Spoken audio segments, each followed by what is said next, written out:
todos e sejam muito bem-vindos ao podcast VenZap. Hoje temos mais um episódio especial onde vamos continuar nossa série explorando profissões e trazendo um pouquinho mais de conhecimento sobre áreas que podem inspirar vocês. Nosso objetivo aqui é apresentar diferentes profissões e hoje o foco é uma profissão super importante no ambiente escolar, a psicologia. Oi, eu sou a Laura. Eu sou o Daniel. E aqui é a Beatriz. A psicologia tem um papel fundamental na nossa escola.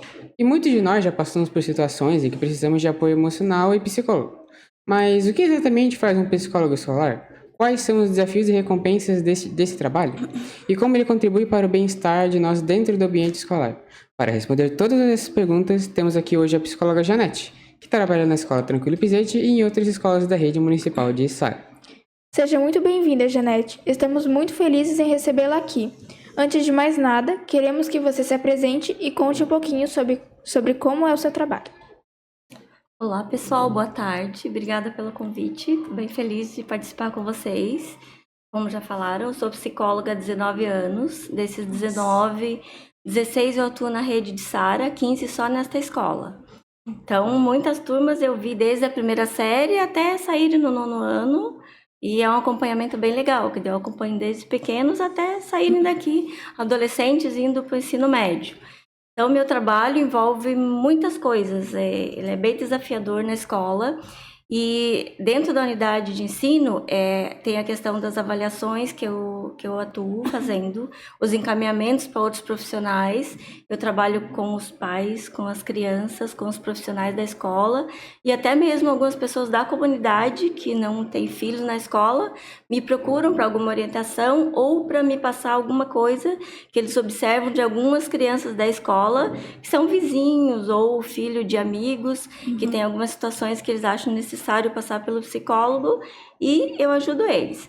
E além da escola, eu trabalho em 3 clínicas em Criciúma, que é com avaliações neuropsicológicas, para avaliação psicossocial, na verdade, para cargos, para admissão ou periódicos. Daí, vários cargos eu faço avaliação e faço também para alguns dos concursos de Criciúma ou de outras prefeituras que me procuram.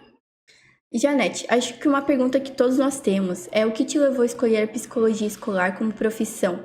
E sabemos que a psicologia tem várias áreas, então por que a escola e a educação se tornaram seu foco? Então, quando eu fiz o concurso para Içara, eu era psicóloga, tinha me formado recentemente, só há 1 ano e pouco, aí eu vi que tinha vaga para educação. Aí eu pensei, eu não gosto da educação.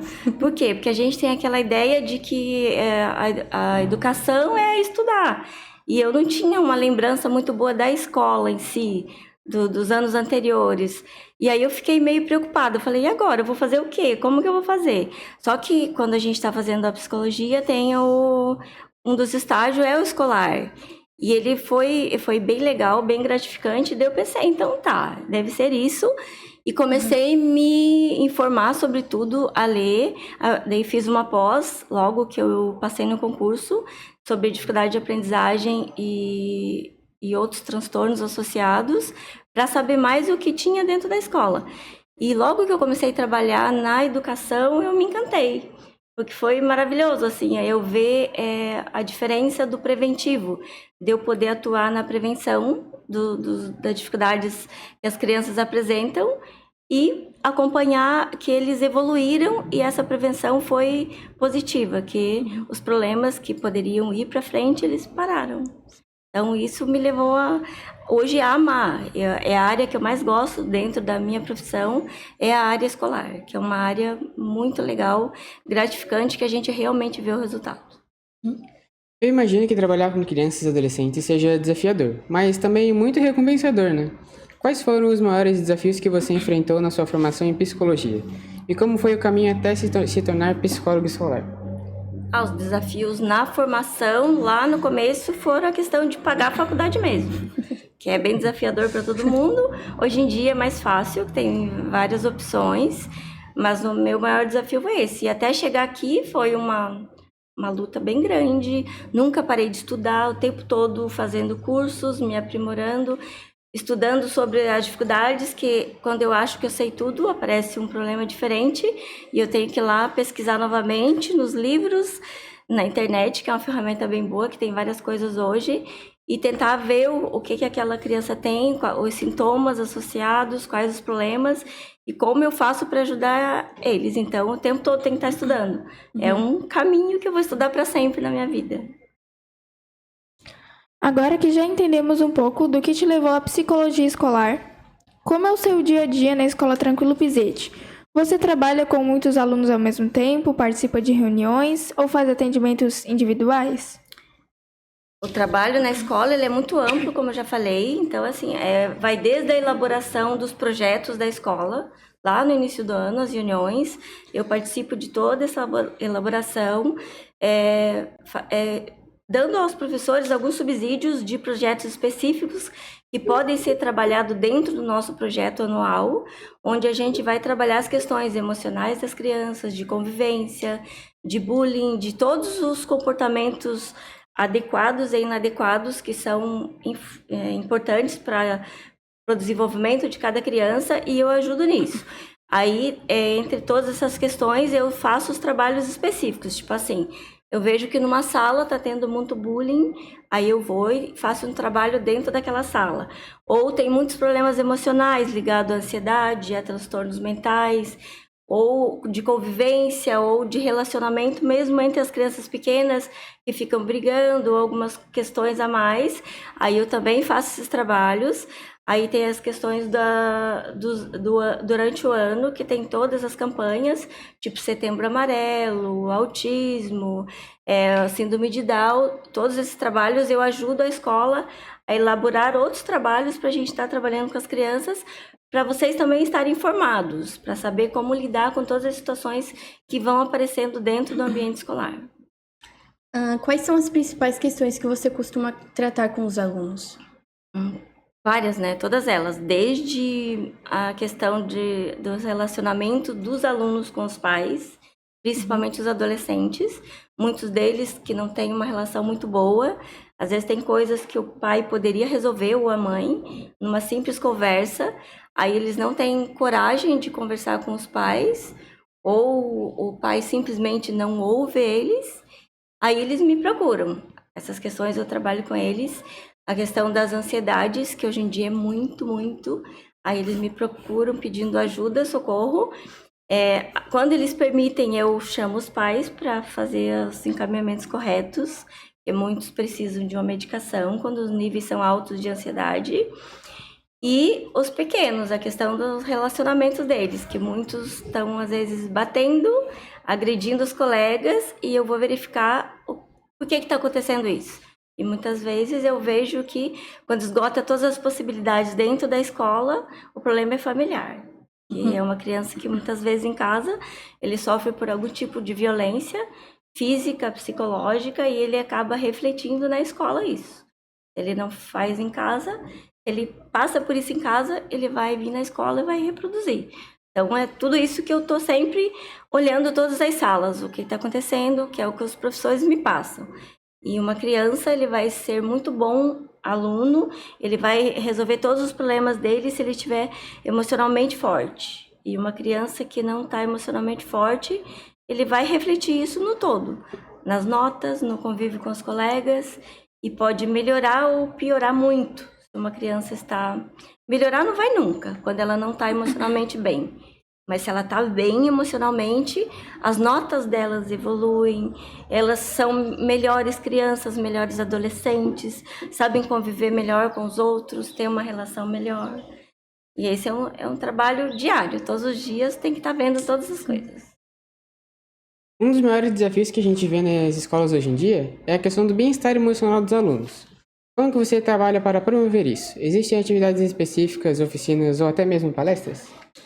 Sim, como eu já falei, eu também trabalho as questões emocionais das crianças, faço alguns trabalhos diretamente nas salas, porque o emocional nosso é fundamental. O que é o bem-estar emocional? Eu tenho que estar bem emocionalmente, mentalmente. E para eu estar bem mentalmente, o que é isso? Uma pessoa está bem mentalmente quando ela passa por um bullying, por exemplo, e ela consegue lidar bem com aquilo. Aquilo não afetou ela 100%, ela vai lá e resolve com o colega que fez o ato e pronto. Mas se ela não está bem emocionalmente, qualquer coisa é como se o copo de água transbordasse. Uma coisa pequena se torna gigante. E emocionalmente, a saúde mental de uma pessoa, ela envolve toda a vida dela, toda. Ela vai influenciar 100% na idade adulta. O que eu passo enquanto criança não fica na minha infância. Ela vai comigo para a vida toda. Por isso que emocionalmente todos nós temos que estar bem. Sabermos lidar com os nossos problemas, estarmos fortes para isso e ter ferramentas adequadas. O que é as ferramentas adequadas? Se alguém me encheu a paciência, eu não gostei daquilo, me deu um apelido que não foi legal, eu tenho que ir lá e resolver. E não ir para um canto e chorar ou ir para casa e chorar. Eu não posso guardar para mim o que me incomoda. Eu tenho que saber lidar com isso. E as crianças, muitos não sabem lidar. Eles só choram ou eles devolvem na mesma moeda. E não é assim, não é eu retribuindo algo ruim que eu vou resolver, que eu vou sair daqui emocionalmente mais forte. Não, eu vou estar mais fraco, vou me sentir seguro. E a insegurança é algo terrível em qualquer ser humano e ela começa na nossa infância. E eu tenho que estar seguro. Por quê? Porque eu vou ter problema na minha vida a vida inteira. Não vou ter como passar pela vida achando que é um mar de rosas e que ela é perfeita. Não existe isso com ninguém. Nem com o aluno que é melhor emocionalmente, nem com aquele que não é. Pode ser o melhor aluno cognitivamente, que tem só notas ótimas, ele vai enfrentar problemas. Sempre. Vai ter alguém que vai pegar no pé dele, que ele não vai gostar de alguma coisa, que vai levar um apelido. E todos têm que saber lidar. E se a gente sabe lidar, eu sigo em frente de uma forma saudável. Se eu não sei lidar, eu posso voltar para trás e ter algumas questões que vai ficar ali e vai me incomodar lá na frente. Eu posso desenvolver um transtorno, uma ansiedade ou afetar o meu rendimento escolar. E como você constrói uma relação de confiança com os estudantes? Imagino que para muitos seja muito difícil procurar um psicólogo para conversar. Como você faz para que eles se sintam à vontade?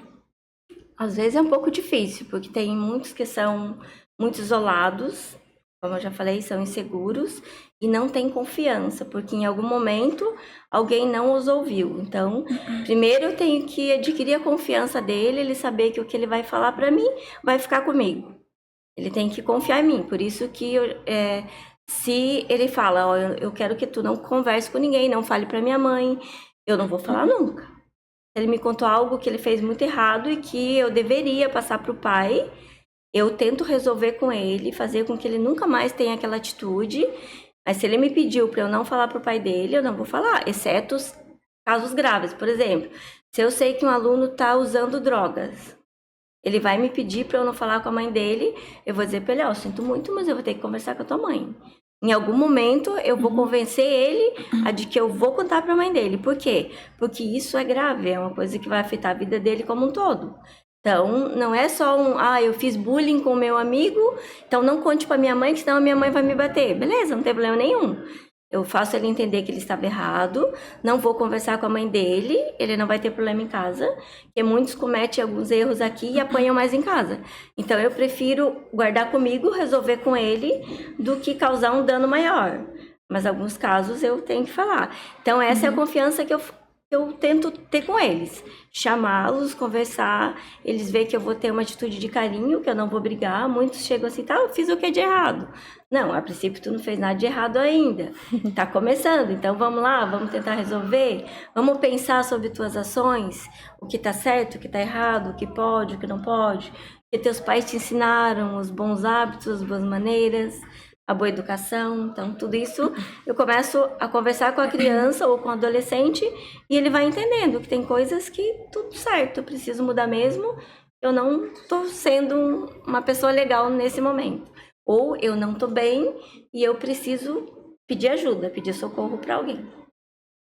Agora pensando num contexto mais amplo, como você vê a importância da parceria entre a escola, a família e o psicólogo? Esse trabalho em conjunto realmente faz diferença no desenvolvimento dos estudantes? Muito, por quê? Se os alunos têm problemas, eu tenho que conversar com os pais, porque eu não consigo resolver sozinha. É o meu papel, a escola e a família. Temos que trabalhar em conjunto. Só eu não vai fazer diferença nenhuma. Por quê? Porque se o problema é familiar, como que eu vou resolver? Não tem como. Tá lá dentro de casa. Aí o que eu faço? Eu vou indo e depois eu chamo os pais para orientação, para tentar mudar algumas questões. Às vezes os pais nem sabem que os filhos estão tendo problemas. Eu chamo eles e o pai diz assim, mas ele nunca me relatou isso. Aí eu falo, sim, nunca relatou, porque talvez o pai nunca deu abertura. Porque os pais hoje em dia estão numa loucura, todos trabalham, chegam em casa, as mães têm tarefas da casa para fazer comida, lavar roupa, cuidar dos outros filhos menores, olhar se está feita a tarefa ou não e esquecem de conversar, de ouvir, de sentar e de ver os problemas que estão acontecendo. E aí a escola precisa disso, a escola precisa de um retorno do pai. A gente, um caso simples, atividades que o aluno não faz. Pode ser dos grandes, do F2, por exemplo, sexto ou nono. Se ele não está fazendo atividade, muitas vezes o pai não sabe disso. Que o pai pergunta, fez atividade? O aluno diz, fiz. Aí quando está na quinta, sexta atividade que o professor me passa, o aluno não fez atividade. O que a gente pode fazer? Diz, então eu vou entrar em contato com os pais. E o pai diz, ele não me falou. Claro que muitos pais poderiam olhar isso. Eu, por exemplo, dos meus filhos, eu sempre estou perguntando e olhando os cadernos. Mas tem pai que não tem tempo, só pergunta e confia no filho. Então, é um conjunto. O nosso trabalho aqui envolve tudo o que a família tem que saber. Eles têm que estar sabendo o que o filho é enquanto aluno e nós temos que saber muitas coisas como ele é enquanto filho. Porque às vezes eles têm atitudes diferentes. Com o pai eles são um e aqui com a gente eles são diferentes. E aí esse trabalho envolve todos. E se nós trabalharmos junto, a educação dá certo. Senão, não dá certo. E como os pais e a comunidade escolar podem apoiar melhor o trabalho dos psicólogos? Existe algo que você gostaria que fosse mais desenvolvido? Sim, eles vêm mais na escola. E muitos não vêm nem pegar o boletim. Nós temos vários boletins ali do primeiro trimestre ainda, que o pai não veio no primeiro e agora não veio no segundo. Daí eu pergunto pro aluno, por que teu pai não veio? Porque meu pai não tem tempo, ele trabalha, não pode sair do trabalho. Mas o dia da entrega de boletins é fora da hora do trabalho, então não tem muitas desculpas. O pai tem que vir, ele tem que estar aqui na escola, ele tem que apoiar a gente. E se ele vir na escola saber como está o filho, eu gosto muito quando um pai simplesmente me manda mensagem só perguntando, eu sei que tu tem pouco tempo, mas tu consegue me dizer como é que meu filho tá? O que os professores dizem sobre ele? Geralmente, esses pais que me mandam mensagem são dos filhos que têm notas boas e um comportamento excelente. E alguns que nunca vêm são daqueles que têm um comportamento não tão bom, que deveriam estar aqui para o filho ver. Que quando o filho vê que o pai esteve na escola, ele pensa assim, eu tenho que maneirar, que senão a coisa vai dar ruim para mim em casa. Eu vou ficar de castigo, vou perder o celular, vou perder a bicicleta, a TV, algo do tipo, o videogame. Mas se o pai nunca vem, o pai acha que está tudo bem e o aluno continua fazendo algumas coisas que não deveria e para ele também está ótimo. Aí a gente chama e os pais não aparecem. Então, é isso que eu queria, assim, o que eu mais desejaria é que quando a gente chamasse, o pai viesse na escola. Isso acontece muito. A gente chamar e ele não conseguir vir. Agora vamos falar um pouquinho sobre algo que afetou todo mundo, a pandemia. Como a Covid-19 impactou o seu trabalho e a saúde mental dos estudantes? Houve algum aumento na demanda por atendimento? Muito. Pelas pesquisas, a pandemia aumentou a ansiedade, por exemplo, dos adolescentes, até mesmo dos adultos, em média 600%. Então, foi muito. Porque a gente passou por um período muito ruim, onde nós não sabíamos nada, era algo novo, a gente se isolou em casa. Em parte, alguns que puderam, as crianças ficaram em casa, e aí tinha muitas informações na TV que eu considerava às vezes terríveis, que não era necessário, que não precisava ficar o tempo todo passando que hoje o número de mortes foi para 100, amanhã foi para 150, no outro dia foram tantos, tal cidade tem um número de Covid, no outro dia estava com um número alarmante. Isso causou o quê? Um outro problema, que é a questão emocional. E muitas pessoas, na minha opinião, no dia que a escola fechou, eu lembro até hoje, acho que era 19 de março, eu falei para a diretora o seguinte, o ano que vem nós não vamos dar conta de atender. E realmente foi isso. A gente não deu conta do número de crianças ansiosas, e eram ansiedades graves, níveis de crises enormes, os hospitais aumentou muito, os neurologistas não deram conta, os números de pessoas dando entrada no pronto-socorro aumentou muito. E o que aconteceu com as crianças? Viram os pais, os avós, muitas pessoas realmente morreram por causa da doença, que foi uma doença muito séria, principalmente para quem já tinha problemas emocionais. E eles viram avós ir embora, tios, gente jovem. Aí os nossos familiares, alguns adoeceram, foram parar no hospital e foi aquela angústia. E isso adoeceu o adolescente. Por quê? Porque eles não tinham algo para se amparar. E todos estavam assim. Teve gente que voltou a trabalhar, aí a questão da máscara, que era horrível. As crianças depois voltaram para a escola também com a sensação ruim, todos de máscara, e isso afetou como um todo. Aí quando a gente voltou com as aulas normais em 2021, as crianças pequenininhos, de 6, 7 anos iam para minha sala com falta de ar. E não era só da máscara, é que eles estavam realmente passando mal, porque isso afetou. E hoje, assim, graças a Deus diminuiu um pouco, mas ainda temos muitos que o problema foi lá. Começaram a desenvolver ansiedade e ela foi aumentando. E aí, como não foi tratado, que os pais pensaram, é coisa de adolescente, vai passar. Mas não era coisa de adolescente, era real. E não passou, daí se tornou uma patologia. E muitos hoje têm o transtorno que ocasionou lá na pandemia. Então, foi um período ruim que eu espero nunca mais voltar e que amenize com o tempo, mas vai longe, vai mais uns 10 anos. Janete, quais são os maiores desafios que você enfrenta no seu trabalho? E o que te preocupa no seu dia a dia?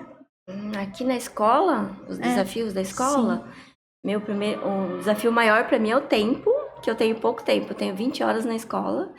Então, 20 horas não é suficiente para uma escola grande, sem contar que eu também ajudo nos CIs aqui do bairro, quando eles me chamam, com alguns casos mais graves. E a escola do Puzinski, que é aqui no interior, mais para baixo, que também eu estou acompanhando alguns casos mais graves, que eu também não tenho tempo de estar lá no dia a dia. Então, se tivesse tempo maior, seria adequado para poder chamar todos os alunos que, por exemplo, tem crianças que eu tenho que chamar, que são casos... Eu não faço atendimento clínico, mas eu faço um acompanhamento que eu não preciso mandar para a rede de saúde, que é o correto, eu mandar todos os casos para a rede de saúde. Só que na rede de saúde também tem uma fila de espera grande.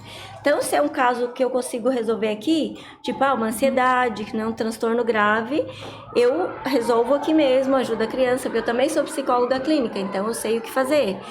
Aí eu deveria chamar, sei lá, semanal ou cada 15 dias, mas às vezes tem alguns casos que eu chamo e vou conseguir chamar de novo dali 45 dias. Porque no dia que eu estava para chamar ele, aconteceu, por exemplo, uma briga.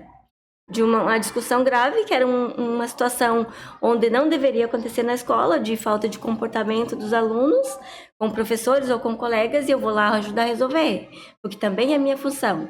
Isso demanda um tempo que eu não atendi uma outra situação e não consegui chamar aquele aluno naquele dia. Então, é o tempo que eu tenho pouco, é a demanda que às vezes não deveria existir.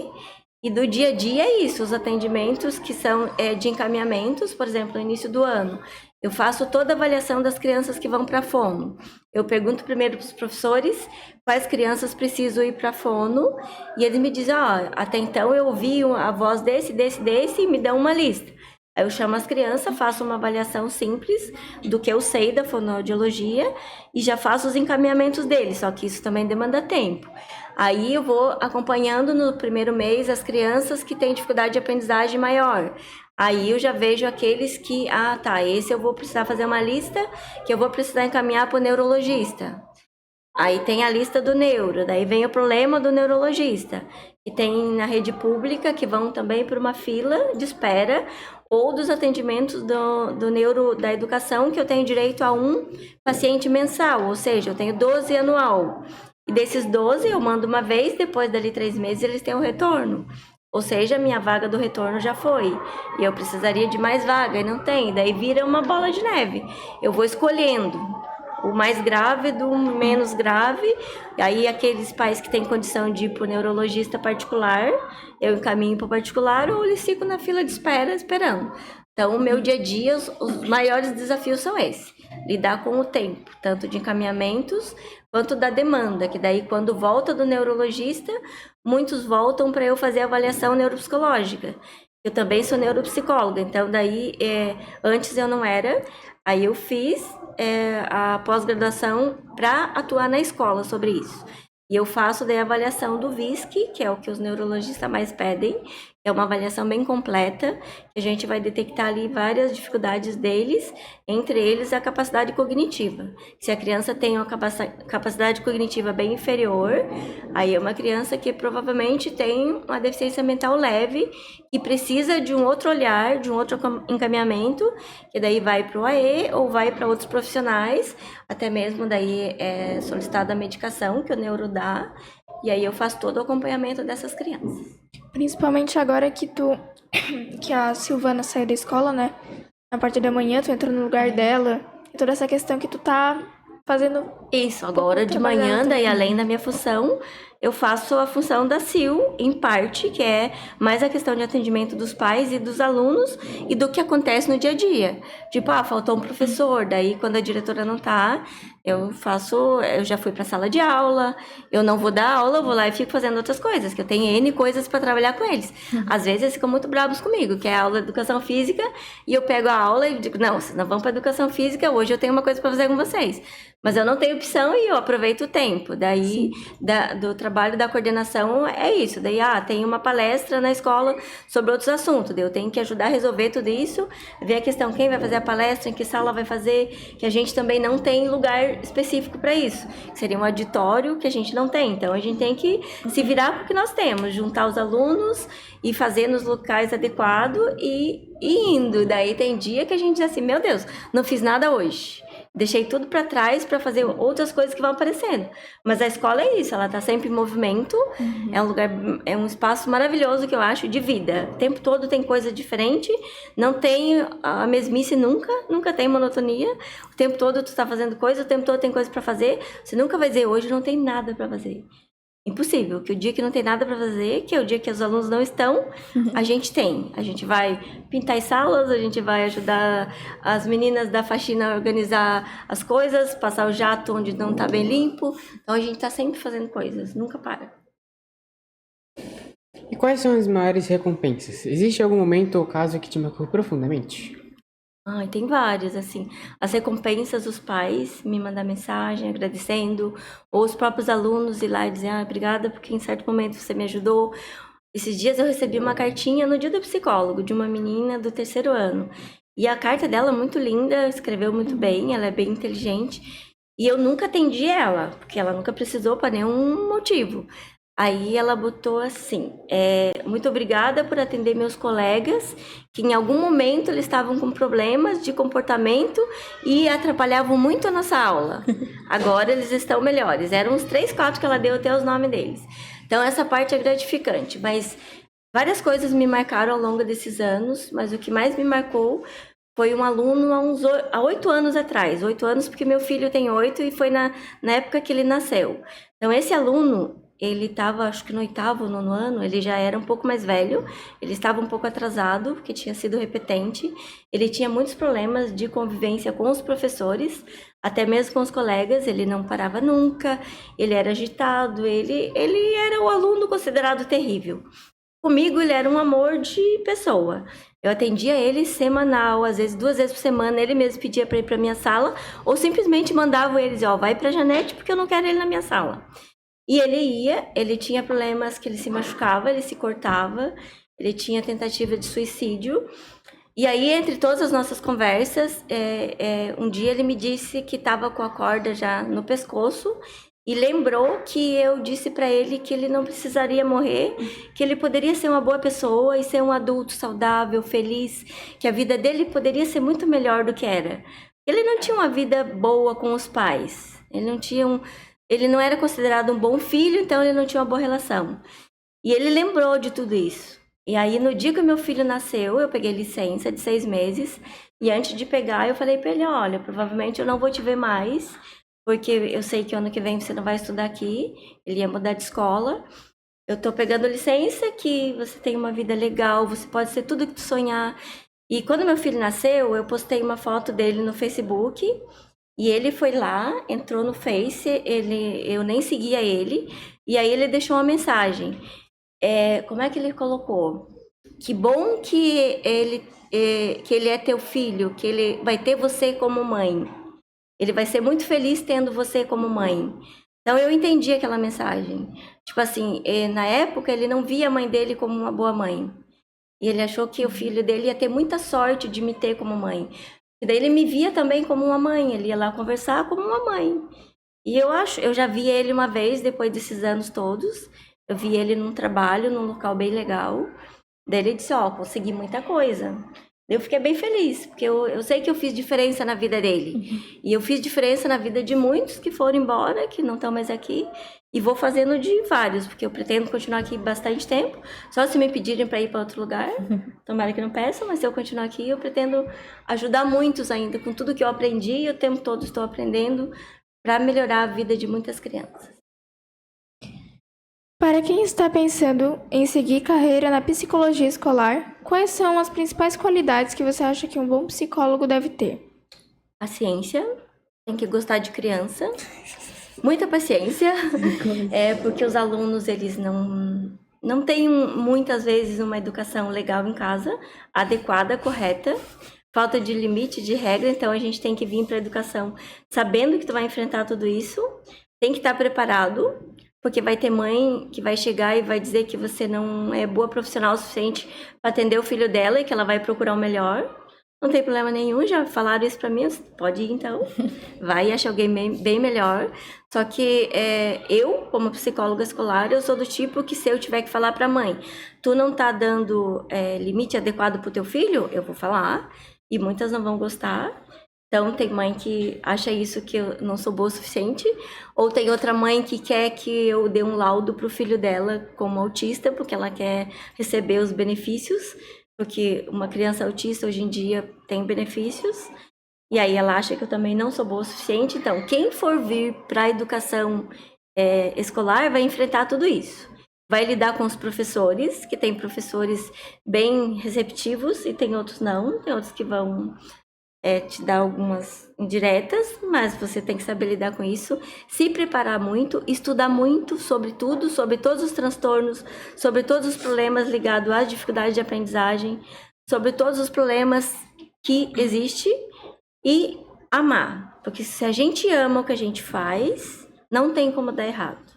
Amar o ser humano acima de tudo. Porque aqui tem crianças e adolescentes que vão ser o futuro da humanidade, o futuro da sociedade. E a gente tem que ajudar eles para serem melhores adultos. É um trabalho preventivo, eu não vou curar ninguém, eu vou evitar que cheguem os problemas graves. E quando eu digo preventivo, é saber fazer os encaminhamentos corretos para todos os profissionais necessários.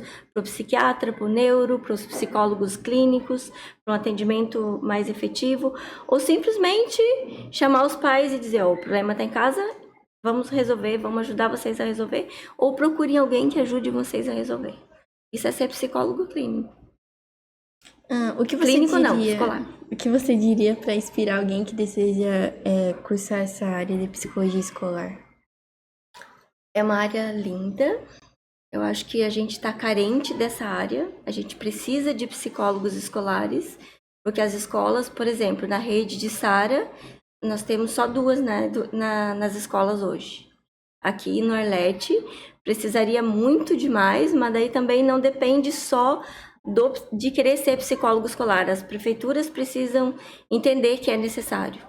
E aí tem vários municípios que não têm na rede escolar. Por exemplo, o município de Criciúma é um município grande e não tem nas escolas. Tem os psicólogos escolares que fazem atendimento daqueles que as escolas encaminham, que estão lá no centro de atendimento, não estão diretamente dentro da escola. Algumas escolas particulares têm psicólogos que atuam dentro das escolas também, que é muito importante. E aí, assim, a gente tem que lutar para isso, para que tenha mais psicólogos escolares para ajudar os alunos, para que quando forem adultos, eles não precisem procurar outros profissionais para ajudar os seus problemas, porque daí já foi resolvido aqui, enquanto são adolescentes, enquanto são crianças. Para finalizar, Janete, qual mensagem você gostaria de deixar para os jovens sobre a importância de cuidar da saúde mental? É que vocês nunca esqueçam o quanto vocês são especiais, que vocês podem ser exemplos para as outras pessoas, e a gente tem que cuidar da nossa saúde mental de várias formas. Entre as formas, ter uma alimentação adequada, ter pensamentos positivos, fazer exercícios físicos, ser pessoas boas, afastar todos os pensamentos negativos que chegam a gente, não pensar de forma que eu não sou bom o suficiente, que quanto mais negativo eu sou, mais problemas eu pego para mim. Os problemas aumentam porque o nosso cérebro, ele é algo incrível. Mas se eu sou negativo, eu começo a desenvolver problemas. Por quê? Porque eu me sinto mais ansioso, inseguro. E se eu sou positivo, as substâncias positivas que meu cérebro vai produzindo, vai me fazendo uma pessoa mais saudável mentalmente. E se eu sou saudável mentalmente, eu consigo ajudar os outros. E quando eu ajudo as pessoas, eu consigo desenvolver substâncias no meu cérebro. Por exemplo, a ocitocina. Não sei se vocês já ouviram falar. A ocitocina é uma substância muito legal. Ela é produzida mais pela mulher quando ela está grávida e quando ela ganha o bebê. É chamada a substância do amor. Por quê? Porque ela gera uma sensação de bem-estar tão boa na mulher quando ela ganha o bebê, de forma natural, que ela esquece aquela dor que ela teve de parto e imediatamente ela vai amar aquele serzinho que causou aquela dor nela. E também ela vai fazer com que a mulher produza o leite materno. Só que a ocitocina qualquer ser humano pode produzir. Como? No abraço. Um abraço acima de 40 segundos, a ciência já disse que eu produzo ocitocina, que é aquela sensação de bem-estar que causa no abraço. Se eu faço um bem a alguém, um exemplo muito simples é assim, por exemplo, quem dirige, está no trânsito. Se eu deixo alguém passar na minha frente e a pessoa buzina para ti ou agradece, imediatamente, vocês ainda acho que não passaram por isso, a gente tem uma sensação de bem-estar. Aquela sensação produziu ocitocina. Ou se vocês fizeram algo para um colega e o colega agradeceu, e você teve aquela sensação boa. É aquela corrente do bem, sabe? Eu faço o bem a alguém se sente bem com isso e vai aumentando. Então, quando eu faço bem a alguém, mentalmente eu estou sendo mais saudável. Eu estou ajudando os outros, eu estou sendo mais saudável. E se todas as pessoas pensassem assim, brincar mais, se divertir mais, ter uma adolescência adequada, uma infância adequada, fazer as coisas da idade de vocês, que tem gente querendo ser adulto na idade que não é. Pra quê? Se vocês vão ser adultos pro resto da vida, vão ser adolescentes. Vão curtir a vida de vocês de uma forma saudável, sem drogas, sem bebedeira, sem coisas inadequadas que vão causar problemas à saúde de vocês, sendo obedientes aos pais. Os pais vão ser as pessoas que mais vão saber o bem de vocês. Não interessa se eles, às vezes eles são chatos, são sim, mas quando eles falar assim, não vão em tal lugar, não vão. Não vão naquela festa, então não desobedeçam, vão. Sejam adolescentes obedientes, que a vida de vocês vai ser muito melhor. E se a gente for bom para os outros, a gente vai ter muitas recompensas. Então é isso. Se alimentar, fazer exercício, brincar, correr, se divertir, chorar quando for necessário, porque a lágrima também é necessária, a tristeza é necessária, tudo é necessário na nossa vida. A gente tem que passar pelos conflitos para a gente saber lidar com os conflitos que vão vir no dia a dia, porque a vida vai oferecer muitos problemas. Sim, agora é a hora da gente poder aprender com os nossos erros, para no futuro não... Exato. Se você deixar para aprender depois, não vai aprender, porque vocês sabem que o cérebro de vocês, ele está crescendo ainda, ele vai estar desenvolvido apenas com 25 anos. Então, até lá, vocês vão ser adolescentes ainda, vocês vão estar aprendendo. Então, para vocês que estão aqui comigo, saibam que a vida, ela é maravilhosa, mas depende do que vocês fazem hoje. Tudo que vocês fizerem vai ir com vocês. É uma mala que vocês estão enchendo. E se vocês encherem de coisas boas, vocês vão carregar uma mala bem legal. E se vocês encherem essa mala de coisas ruins, o que é que vocês vão levar? Então, é só a gente pensar. Quem eu sou, quem eu quero ser e até onde eu quero ir.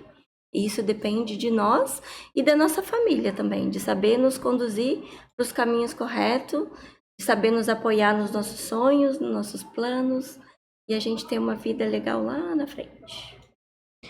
Janete, muito obrigada por essa conversa maravilhosa. Foi um prazer aprender mais sobre o seu trabalho e a importância da psicologia na escola. Com certeza. E se vocês estão ouvindo, tem alguma dúvida ou quiserem saber mais, deixem nos comentários. Quem sabe a gente não chama a Janete de novo, né?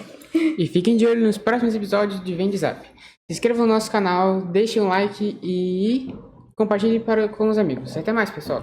Até mais, obrigada por nos acompanhar. Tchau, tchau.